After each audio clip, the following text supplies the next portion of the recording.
Assalamualaikum warahmatullahi wabarakatuh. Selamat datang di channel YouTube Al-Wafa Media. Kali ini saya akan memperkenalkan salah satu konten terbaru dari Al-Wafa ini yang biasa kita dengar dengan istilah podcast. Yang mana selama ini konten Al-Wafa ini identik dengan penyiaran, majelis dzikir, acara-acara pengajian dan lain-lain. Kali ini kita akan menghadirkan salah satu inovasi terbaru dari channel YouTube ini yang bisa kita sebut dengan Wafa Podcast. Sebelum mengikuti konten ini, saya akan memperkenalkan diri. Di sini saya Misbahul Hadi, bisa dipanggil Hadi, yang akan menemani Anda. Tentunya saya di sini tidak sendiri, saya akan ditemani dengan salah satu narasumber, Ustadz sekaligus dosen saya, yang konon katanya beliau merupakan salah satu ustadz dengan followers terbanyak. Mungkin bisa kita sapa dengan istilah Ustadz Rosid. Assalamualaikum Ustadz. Waalaikumsalam warahmatullahi wabarakatuh. Terima kasih Mas Hadi. Gimana kabarnya Ustadz? Alhamdulillah amat sangat sehat, fresh. Apalagi pagi ini kita ditemani secangkir kopi masing-masing ya. Oke, tema pada kali ini untuk episode yang pertama, kita akan berbincang-bincang terkait tentang Hari Santri. Karena tanggal 22 Oktober nanti kita akan memperingati Hari Santri Nasional. Di sini nanti kita akan berbincang apa itu santri, bagaimana sejarah Hari Santri dan lain sebagainya. Untuk pemirsa yang ada di rumah maupun dimanapun berada, jangan tinggalkan channel ini, jangan di skip. Jangan lupa di klik tombol like, di komen, dan di subscribe.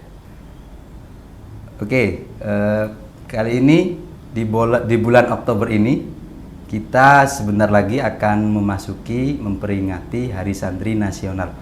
Untuk itu kita harus tahu bagaimana apa definisi santri itu. Menurut Ustadz Rosid, kira-kira definisi santri itu batasannya seperti apa Ustadz? Ada banyak teori gitu ya, ada banyak pendapat yang pernah saya pelajari, pernah saya baca, banyak sekali.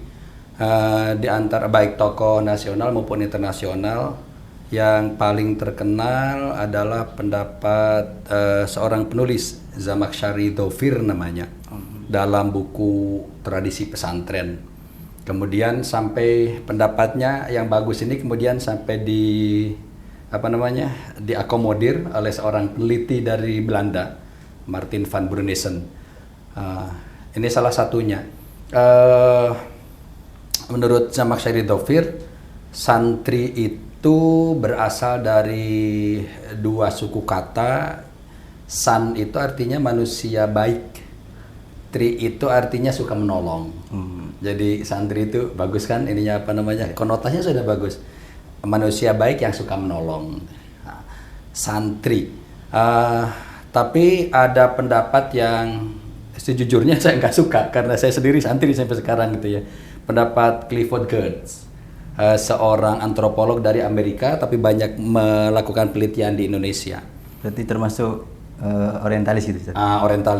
Orientalis yang begitulah pendapatnya seringkali berseberangan. Kata Geertz, santri itu, padahal sudah bahasa Indonesia santri itu.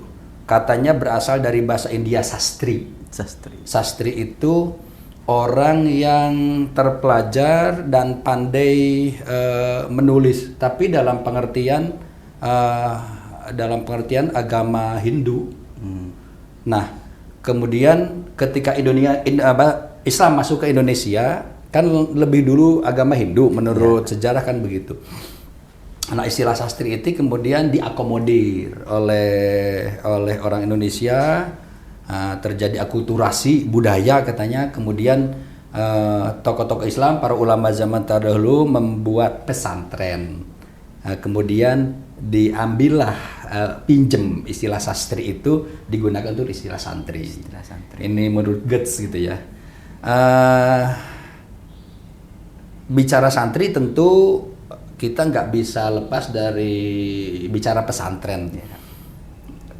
Lagi menurut yang pernah saya baca, yang pernah saya pelajari, pesantren itu berasal dari pesantrian. Pesantrian. Jadi mendapat awalan pe dan an, pesantrian. Dalam bahasa Arab pesantren itu funduk. Nah, funduk. Kemudian asimilasi jadi bahasa Indonesia jadi ditulis pondok. Dijadikan satu kemudian pondok pesantren. Kayak di sini pondoknya Hadratus Syekh Romo Ki Haji Ahmad Rasulullah Sagi, pondok pesantren gitu ya, Al-Fitrah. Pesantren itu bisa sebuah pesantren gitu ya, bisa dinamakan pesantren kalau memenuhi 5 persyaratan. Satu, ada asrama, ada funduknya gitu ya, tempatnya gitu. Ada apa namanya, kamar-kamar santri gitu Asramanya. ya. Kemudian yang kedua ada tempat berkumpul santri untuk ritual, untuk beribadah, bisa masjid atau sekedar musola, langgar gitu. Kemudian ada materi ajar, ada kitabnya lah, ada kitabnya. Kemudian yang berikutnya ada anak-anak yang tinggal dan belajar di situ, yang kemudian dinamakan santri itu. Dan yang kelima itu adalah ya ada tempat belajarnya. Itu bisa digunakan pondok pesantren. Jadi ini nggak bisa dipisahkan antara santri sama pesantren karena santri kan tinggal di pesantren. Itu Mas Adi kalau tanya definisi tentang santri ya, santri. Untuk hari santri sendiri gini, Ustaz. Kan di pondok-pondok lain itu diperingati dengan berbagai acara. Kira-kira sejarah hari santri sendiri itu bagaimana, Ustaz? Bagi saya pribadi, Mas Adi ya, pemerintah mengadakan hari santri nasional itu sudah sesuatu yang amazing, sesuatu yang luar biasa. Karena kita tahulah sejarah panjang Indonesia itu merdeka kapan gitu. Dan banyak peran ulama, pesantren, santri gitu yang ikut memperjuangkan dan mempertahankan kemerdekaan. Tapi kemudian santri, alumni pesantren, maaf ini perspektif, menurut saya pada saat itu kurang mendapatkan tempat. Saya sendiri kurang tahu apakah santri pada saat itu, kebetulan saya mengalami sedikit di zaman Orde Baru, apakah santri pada saat itu memang memarginalkan diri sengaja gitu ya, nggak mau berkontribusi gitu, atau termarginalkan oleh sistem gitu ya, atau memang dimarginalkan, saya kurang tahu. Yang jelas seingat saya dulu yang namanya santri itu, alumni pesantren itu ya banyak berdua sastra dan sebagainya. Nah akhir-akhir ini pada pemerintahan Presiden Jokowi, kalau tidak salah tahun 2015 dikeluarkan Kepres tentang Hari Santri. Jadi pemerintah gitu ya, dan semua yang terlibat di dalamnya, tentunya dalam ini Kementerian Agama, menyadari betapa pesantren dan santri di dalamnya itu sebuah aset bangsa, sebuah kekuatan yang tidak bisa diabaikan gitu ya. Jumlah pesantren hampir 27.000. Se-Indonesia itu. Se-Indonesia.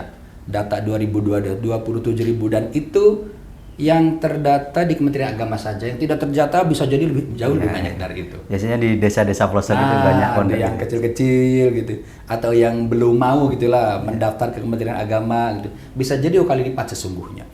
Nah, itu dulu ketika perjuangan kemerdekaan, lebih tepatnya pasca 17 Agustus 45 ya. Itu kan sekutu datang lagi tuh ke Indonesia, mau merebut lagi Indonesia. Lebih spesifiknya di Jawa Timur, lebih spesifik lagi di Surabaya terjadi perlawanan kan. Jadi perlawanan untuk terhadap penjajah Belanda yang membonceng sekutu itu. Perlawanan dari berbagai macam unsur ya, unsur masyarakat selain TNI, Polri itu juga pada saat itu dengan namanya peta atau apa gitu. Nah, peran kiai santri pada saat itu luar biasa. Kenapa di 22 Oktober diperingati Hari Santri? Karena pada hari itu, jadi tanggal 21 dan 22 Oktober itu pendiri NU Kiai Haji Hasyim Asy'ari, Hasyim Asy'ari. Hadratus Syekh Kiai Haji Hasyim Asy'ari mengadakan rapat di kantor PBNU pada saat itu di Jalan Bubutan, Surabaya. Beliau mengeluarkan apa yang dimaksud dengan resolusi jihad. Yang luar biasa di resolusi jihad itu adalah hukumnya fardhu ain bagi setiap warga negara Indonesia untuk mempertahankan negara ini. Itu suatu yang luar biasa. Ketika tidak ada ormas lain yang menyatakan perang itu wajib dan termasuk jihad, Syekh Hasyim Asy'ari menyatakan itu. Oleh karena itu sangat wajar lah, sangat layak kalau kemudian 2 Oktober diperingati sebagai Hari Santri Nasional, meskipun rada telat baru 7 tahun yang lalu setelah perjuangan panjang yang luar biasa gitu. Itu kalau dilihat jasa atau kontribusi santri pada zaman dulu kan terlihat Ustaz ya. Ikut perang, ikut melawan penjajah, mengusir lawan dari yang merongrong negara gitu. Kalau kontribusi santri di era sekarang itu terhadap negara kira-kira semacam Ustaz. Nah ini pertanyaan yang saya suka ini. Pertanyaan saya itu. Soalnya kan sudah perang sudah nggak zamannya gitu. Kira-kira kontribusi apa? Jihad semacam apa yang akan diberikan santri? Ini pertanyaan bagus ini. Jadi begini, tadi saya sampaikan bahwa santri selama ini saya kurang tahu ya dengan apa memarjinalkan diri sengaja atau termarjinalkan atau dimarjinalkan gitu. Yang jelas karena santri termasuk elemen bangsa dan jumlahnya tidak sedikit, kemudian problem permasalahan bangsa atau apa ya yang harus ditangani di Indonesia itu bukan melulu gitu ya teknologi dan sebagainya, santri harus berkontribusi juga terhadap negara. Jadi bahasa nggak enaknya nih, jangan sampai santri itu punya pemikiran apa yang berikan negara kepada saya. Tapi kita harus berpikir sebaliknya, sebaliknya. Apa yang bisa saya berikan kepada negara? Gitu. Setelah negara memberikan banyak hal kepada santri. Kan perhatian pemerintah saat ini, nah sejak beberapa dekade terakhir ini kan, satu dekade lah paling tidak terakhir ini, sangat luar biasa kepada pesantren itu. Selain adanya Hari Santri misalnya, banyaklah misalnya bantuan, beasiswa, banyak sekali beasiswa, bukan cuma buat mondok, buat kuliah, S1, S2, S3, bahkan keluar negeri. Misalnya ada SS Mora, ada LPDP khusus santri, itu buat nggak tanggung-tanggung loh, bukan cuma kuliah S1 bisa sampai doktor.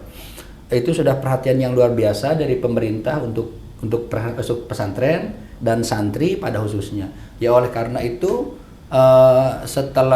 seharusnya bagaimana setelah kita mendapatkan banyak hal dari pemerintah, ya seharusnya kita berkontribusi juga lah. Yang menarik Mas Adi bahwa saya mengikuti perkembangan ini kebetulan karena saya santri gitu ya. Terjadi perubahan paradigma yang luar biasa dari masyarakat Indonesia, dari para orang tua. Kalau dulu orang tua memondokkan ke anak, memondokkan anak ke pesantren itu kayak enggan gimana gitu. Yeah. Tapi luar biasa akhir-akhir ini. Sebagai contoh, misalnya dulu saya di Lirboyo di Kediri. Pada saat itu santri Lirboyo hanya 11 sampai 12 ribu orang. Itu hanya Ustaz ya. Tapi kan Lirboyo berdirinya 1910. Udah 100 tahun lebih. Sekarang sudah 38.000 data terakhir yang saya dengar. Wah, luar biasa. Berapa kali lipat itu peningkatannya. Nah, itu bukan serta-merta ya. Jadi ada perhatian pemerintah, ada perubahan paradigma para wali santri. Jadi rupanya masyarakat Indonesia maaf gitu ya, enggak merasa cukup memberikan pendidikan kepada anaknya hanya di sekolah umum ya. Mereka ingin anak-anaknya itu juga dibekali agama, terutama sekali akhlak, adab. Itu rupanya yang terjadi perubahan paradigma. Nah, gayung bersambut, pesantren-pesantren juga kemudian dengan tangan terbuka gitu ya, mereka membuat berbagai macam fasilitas lah, fasilitas. Ada yang kemudian pondok modern banyak di mana-mana kan. Dan yang memondokkan anaknya ke pesantren itu jangan salah, bukan cuma orang-orang pinggiran. Maaf, bukan cuma orang-orang desa kayak kita. Iya. Dari pelosok desa. Banyak guru besar, banyak profesor. Kalau kiai anaknya dipondokin, nggak aneh lah. Ya. Kan mau menjadi pengasuh berikutnya. Banyak sekali profesor, guru besar yang anaknya dipondokkan. Itu sekarang fenomena yang nggak aneh. Pernah bertemu ke sini ke Al-Fitrah, Rektor Universitas Terbuka, Profesor Dr. Ojat Darojat. Putranya dua-duanya dipondokkan di Amanatul Ummah di Pacet. Oh, di Mojokerto. Di Mojokerto, profesor doktor loh ya. Dan banyak sekali profesor yang anaknya dipondokkan itu. Baik yang saya dengar langsung dari beliau-beliau maupun informasi dari yang lain, itu luar biasa. Jadi balik ke pertanyaan, maaf barangkali agak jauh ya. Ya santri harus berkontribusi lah. Nah, pondok pesantren itu kemudian menyesuaikan diri dengan perkembangan dan kebutuhan pemerintah tentunya. Kan saya ingat dawuhnya Hadratus Syekh Romo Kiai Haji Ahmad Rasyid Al-Risaki radhiyallahu taala anhu, kata beliau, santri itu pulang ke rumahnya tidak semuanya jadi ustaz, jadi kiai. Bekali santri itu dengan ilmu, dengan kemampuan-kemampuan yang lain, dengan kerajinan keterampilan yang lain. Makanya salah satunya beliau kemudian mendirikan sekolah tinggi Agama Islam Al-Fitrah dengan berbagai macam jurusan. Yang barangkali hubungannya ke pesantren secara langsung agak jauh, kayak perbankan syariah misalnya gitu. Selain ada Ma'had Ali, pondok pesantren yang lain, pondok besar juga begitu. Lirboyo sudah ada institut, mau berubah. Lirboyo sentris karena saya orang sana, contohnya yang tahu saya. Nah, sekarang mau berubah jadi universitas, dan sudah ada institut teknologi, keren kan? Teknik. Jadi santri bisa teknik gitu. Nah, Darul Ulum Jombang pondok besar, di sana ada 2 universitas, 1 pesantren loh ya. Kemudian pondok pesantren Kiai Haji Hasyim Asy'ari Jombang punya universitas. Bahrul Ulum Tambak Beras Kiai Haji Wahab Hasbullah punya universitas. Terus ke timur misalnya Nurul Jadid di Probolinggo punya universitas. Itu luar biasa. Nah, jadi pesantren itu kemudian dalam rangka membekali santrinya untuk berkontribusi ke masyarakat itu, selain mengajarkan tema-tema topik-topik keagamaan, kitab kuning, nahwu, shorof, dan sebagainya, mereka juga membekali santrinya dengan ilmu-ilmu umum yang dibutuhkan sesuai dengan apa yang dibutuhkan oleh pemerintah. Perkembangan zaman. Itu jadi luar biasa, Mas Adi. Oke, penjelasan yang sangat panjang lebar, yang sangat sekali kompleks ya di berbagai pondok pesantren. Bagaimana kontribusi santri, upaya-upaya santri yang dilakukan baik di zaman dahulu maupun di zaman sekarang. Sekarang saya ingin berfokus mengerucut di pondok saya, pondok kita semua, pondok Al-Fitrah. Kira-kira kegiatan apa ketika memperingati Hari Santri itu, apa yang dilakukan oleh santri Al-Fitrah? Bagus juga nih pertanyaannya. Begini, khusus untuk santri Al-Fitrah ini kan di kota metropolitan. Ya, ini sesuatu yang luar biasa lah dari Hadratus Syekh. Beliau mendirikan pondok pesantrennya tidak di kabupaten mana, itu di pinggiran mana, beliau di tengah kota gitu. Dan luar biasanya mendapatkan sambutan yang luar biasa dari masyarakat. Bukan dari masyarakat ya, dari pemerintah, dari berbagai unsur lah. Semua instansi apapun di pemerintahan sangat mensupport pondok pesantren Al-Fitrah ini. Nah, Hadratus Syekh Romo Kiai Haji Ahmad Rasyid Al-Risaki radhiyallahu taala anhu sudah menyiapkan berbagai macam fasilitas yang dibutuhkan oleh santri untuk sekarang dan untuk masa depan. Jadi beliau sudah melakukan lompatan-lompatan ke depan gitu lah. eh, di antara hal luar biasa yang saya tangkap dari beliau, ini pesantren. Ya. Pesantren dan mengusung nama As-Salafi, Salafi tradisional, tapi di kota besar dan modern, zaman modern, bahkan bisa jadi sudah post modern kan. Beliau menggabungkan dua hal ini, tradisi khas pesantren, pengajaran kitab kuning dipertahankan, hafalan alfiyah, hafalan jurmiyah, hafalan ibriti, pelajaran bahkan pelajaran faraid misalkan. Di pesantren bisa dihitung barangkali lah pesantren yang mengajarkan ini. Di sini diajarkan dan tetap dengan metode utawiiku. Tawigiku. Pondok pesantren itu adalah sistem pendidikan pure murni Indonesia. Pesantren itu. Dan banyak kalangan yang mengakui bahwa ini luar biasa gitu. Karena membekali santri dengan berbagai macam keterampilan. Nah, tadi kembali Hadratul Syekh ngajari santri dengan kitab-kitab kuning itu jangan dihilangkan kata beliau sampai kapanpun. Tapi pada saat yang bersamaan di sisi lain beliau juga menyediakan berbagai macam fasilitas untuk mendukung ke sisi modernnya. Itu yang luar biasa. Lihat saja fasilitasnya misalnya, fasilitas modern Al-Fitrah ini. Hampir semua kamar itu kan terjangkau dengan wifi, baik pondok putra maupun putri. Itu sebuah hal yang luar biasa. Perpustakaan juga lengkap. Ada studio yang wafa ini yang menyiarkan berbagai macam banyak hal. Jadi santri Al-Fitrah itu tinggal mengisi gitu ya, tinggal memanfaatkan berbagai fasilitas yang sudah disediakan oleh Hadratul Syekh. Yang harus dilakukan oleh santri adalah karena posisinya sebagai santri ya, cara berpikirnya bagaimana santri yang baik itu seharusnya begitu. Jadi kunci sukses itu menurut saya ya adalah dedikasi terhadap profesi. Itu bagi saya pribadi begitu. Dedikasi pada profesi. Kemudian dilanjutkan dan bekerja keras. Saya kebetulan punya pedoman hidup begitu. Dedikasi pada profesi, santri itu seharusnya bagaimana? Seharusnya belajar ya belajar. Seharusnya misalnya ibadah lah, seperti beliau misalnya mau mengharuskan Senin Kemis puasa, kemudian sholat sunnah, bangun malam, itu kan keharusan santri.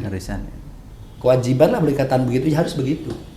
Belajar juga keharusan santri. Itu dedikasi pada profesi. Tapi nggak melulu itu. Atau saya misalnya ada kegiatan ada kegiatan lain yang tidak langsung berhubungan dengan sebagai seorang santri. Ada bahasa Inggris kan di sini? Bahasa Inggris ada. Bahkan ada kamar Inggris, kamar bahasa Inggris. Khusus bahasa Inggris, ada kamar bahasa Arab, ada kegiatan macam-macam rebana misalnya. Itu harus untuk santri itu. Jangan cuma belajar ngaji saja. Itu kan amanahnya beliau begitu begari santri dengan berbagai macam-macam. Santri putri juga begitu banyak kegiatan. Jadi itu yang harus disiapkan santri pada saat ini untuk suatu saat nanti yang akan datang ketika keluar. Selesai dari sini, selesai lulus di tingkat SLTA ya, tingkat PDF Ulia kalau di sini, ya lanjutkan dengan kuliah. Dan itu anjuran dari Hadratul Syekh. Maaf, ini mungkin sangat subjektif. Barangkali ya, satu-satunya Mas Adi, pondok pesantren tradisional salaf yang semua pengajarnya sarjana. Ya. Barangkali cuma di Al-Fitrah ini. SAG, SUD, SPD. Tapi kalau pagi, alhamdulillah utawi sekabehane puji. Sarjana semua kan? 300 sekian ustaz-ustaz Al-Fitrah sarjana semua.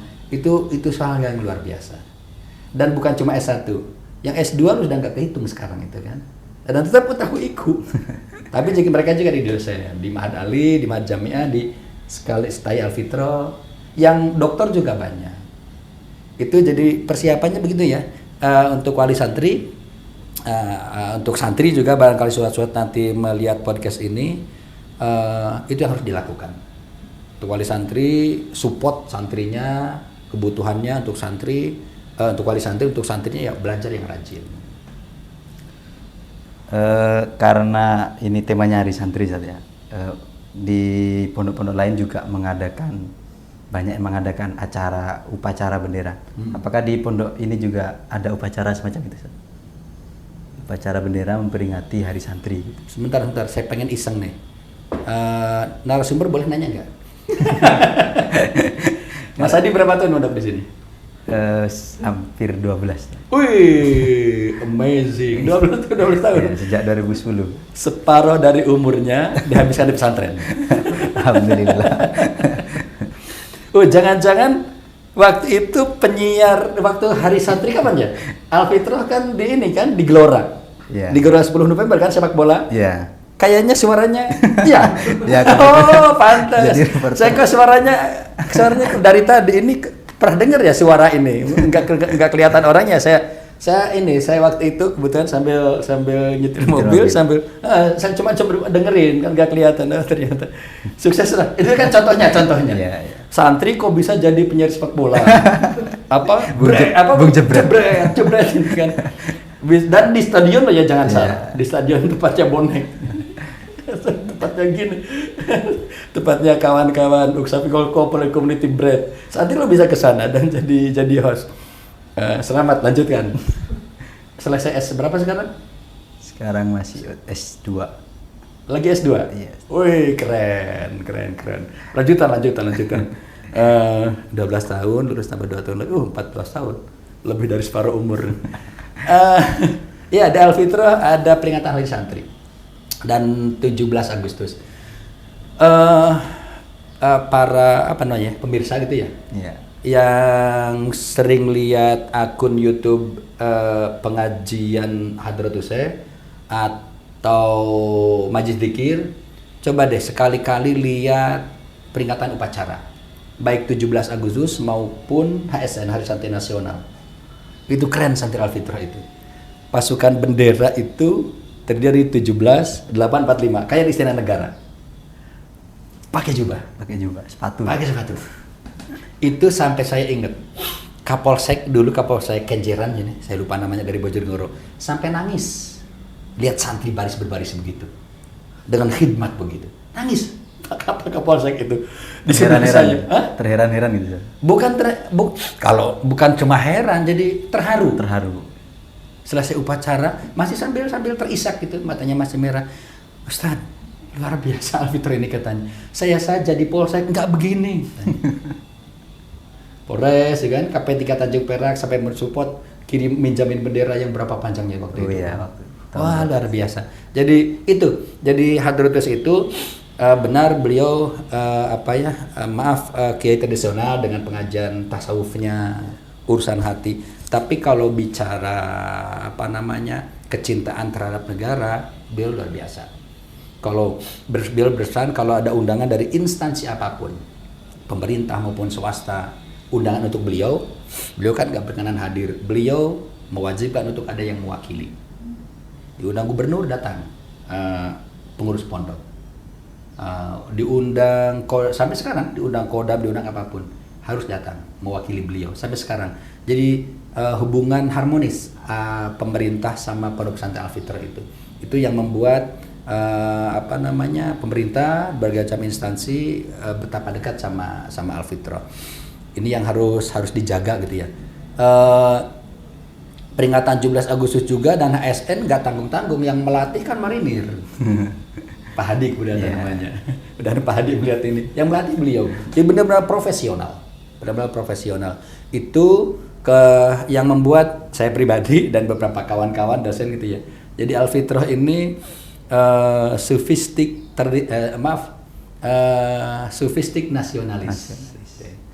nasionalis, mempertahankan tradisi ulama salaf, tasawuf dalam hal ini, tapi juga nasionalis mengikuti perkembangan bagaimana seharusnya santri berada di Indonesia, lebih-lebih di kota besar Surabaya. Itu hal yang luar biasa.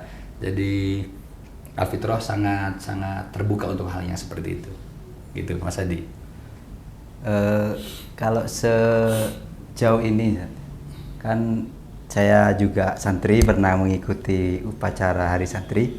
Saya juga melihat Ustadz pernah menjadi pembina upacara Hari Santri. Kira-kira kesannya dan pesannya itu apa ketika menjadi pembina upacara Hari Santri itu? Barangkali sama dengan ustadz-ustadz yang lain gitu ya, yang mengikuti upacara itu. Kesan yang saya rasakan pada saat itu momen-momen yang luar biasa. Ya karena kan 1 tahun 2 kali gitu ya. Tapi juga diseriusi. Saya tahu persis beberapa hari sebelumnya itu sampai malam-malam latihan gitu kan. Latihan baris berbaris, latihan pada suara dan sebagainya. Itu buat saya sesuatu yang luar biasa. Apalagi ketika berdiri di atas podium jadi pembina upacara. Wah, itu pengalaman yang berbeda. Itu sesuatu hal yang luar biasa. Melihat betapa khidmat mereka para santri mulai dari TK ya biasanya. TK bahkan sampai security. Ikut baris semua dengan seragam masing-masing. Itu perasaan yang nggak bisa diucapkan dengan kata-kata lah. Itu suatu hal yang luar biasa. Dan ini harus dijaga tradisi ini sampai kapanpun oleh pengurus pondok, siapapun pengurus pondoknya harus dijaga karena adalah amanah dari Hadratus saya. Rasa nasionalisme tetap ditanamkan kepada jiwa-jiwa santri Al-Fitrah dengan tetap mempertahankan tradisi ulama salafun saleh. Begitu, Ustaz. Oh, maaf. Dari tadi saya panggil Mas. Ini sudah jadi Ustaz. Masih muda. Sama dengan saya. Oh ya Ustaz, ada pertanyaan dari follower akun IG-nya Al-Wafa Media. Sini saya ambil 2 dari pertanyaan yang saya rasa ini masih berhubungan. Dari akun Instagram SNRH Liza. Siti Nurhaliza kayaknya. Sama dari Sinal_Cak. Pertanyaannya, saya sebagai alumni apakah bisa mengikuti upacara Hari Santri gitu? Buka untuk umum atau tidak? Oh, buka umum untuk tidak. Iya. Saya nggak tahu ya, bukan pengurus pondok ya.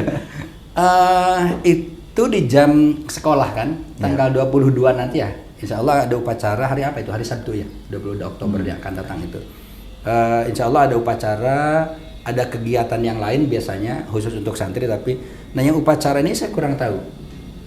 Tapi yang jelas yang pasti live dari Wafa Studio ini pasti live. Tapi jelas akan berbeda jauh lihat di YouTube sama live. Oh, ke live itu rasa haru biru itu bagaimana gitu hati itu. Luar biasa lah. Saya nggak tahu yang bisa menjawab security ini. Barangkali bisa diusulkan nih sama Wafa Media. Misalkan sebelah mana gitu di masjid atau di mana khusus untuk orang luar. Tapi jangan merusak pemandangan. Di mana gitu di timur, misalnya gedung timur di parkiran misalnya. Itu juga lain rasanya. Jadi ketika drop sepatu pengibar bendera tuh wah lain sekali itu, merinding. Kapolsek sampai nangis, polisi loh ya. Dari mana Pak Dandim datang, Kapolsek datang, itu hal yang luar biasa. Barangkali saya nggak bisa jawab, maaf Mbak dan Mas siapa tadi penanya di akun Instagram. Ini mungkin usulan buat pengurus pondok adalah mungkin entah di sebelah mana, utaranya masjid mungkin sini atau sekitar Pendopo sana atau dari timur untuk bisa mengikuti. Yang jelas tidak mengganggu kekhidmatan acara itu. Nggak bisa jawab, mohon maaf. Tapi kalau nggak ikut rugi. itu Ustaz, Mas Adi. Mungkin itu saja yang akan kita perbincangkan pada episode kali ini tentang Hari Santri. Episode pertama ya? Masih episode bersama. Terima kasih, spesial. Jadi terima kasih kami ucapkan kepada para pemirsa dimanapun berada, baik di rumah maupun dimanapun. Ikuti terus channel ini, nantikan podcast selanjutnya di episode selanjutnya dengan tema yang berbeda. Mungkin juga bisa memberikan usulan tema yang akan kita perbincangkan di konten podcast pada kali ini. Jangan lupa didukung terus channel akun sosial media dari Al-Wafa, Al-Wafa Media, baik TikTok maupun Facebook, IG, dan juga di subscribe channel YouTube Al-Wafa TV. Di komen sebanyak-banyaknya, di like jangan lupa. Mungkin terakhir ada closing statement dari Ustadz narasumber, Ustadz Rashid, silakan. Satu, kepada jamaah ya, atau siapa alimah atau siapapun lah yang melihat podcast ini, mari saya mengajak untuk kita pondokkan anak. Kita pondokkan anak. Tidak harus di Al-Fitrah Surabaya. Ada banyak pilihan Al-Fitrah. Kalau ingin di Al-Fitrah, kalau tidak yang penting anaknya dipondokkan. Saya sendiri anak-anak dulu TK-nya di sini tapi pondoknya di luar. Karena kalau di sini terlalu dekat. Nanti tiap sholat 5 waktu ketemu. Kayak nggak mondok gitu. Kayak nggak mondok nanti. Anak saya di luar Surabaya, jauh-jauh mondoknya. Pondokkan anak untuk menyelesaikan tanggung jawab kita sebagai orang tua kepada Allah, kepada Al-Khaliq. Suatu saat nanti di akhirat nanti misalnya kita ditanya tanggung jawab tentang pendidikan agamanya, sudah saya pondokkan ya Allah. Singkatnya begitu. Jadi pondokkan anak, semuanya tercover pendidikan di pondok itu. Kalau di rumah berat, kalau di rumah anak-anak pasti gini godaannya sekarang itu. Kalau di pondok kan nggak ada. Jadi mari kita pondokkan anak. Itu tadi. Oke, terima kasih sekali lagi kami ucapkan baik pada narasumber pada pagi hari ini ataupun para pemirsa yang ada di rumah maupun dimanapun berada. Jangan lupa sekali lagi dukung terus channel YouTube ini, diklik tombol merah, di like dan di komen sebanyak-banyaknya. Saya Misbahul Hadi atau biasa dipanggil Hadi, pamit undur diri.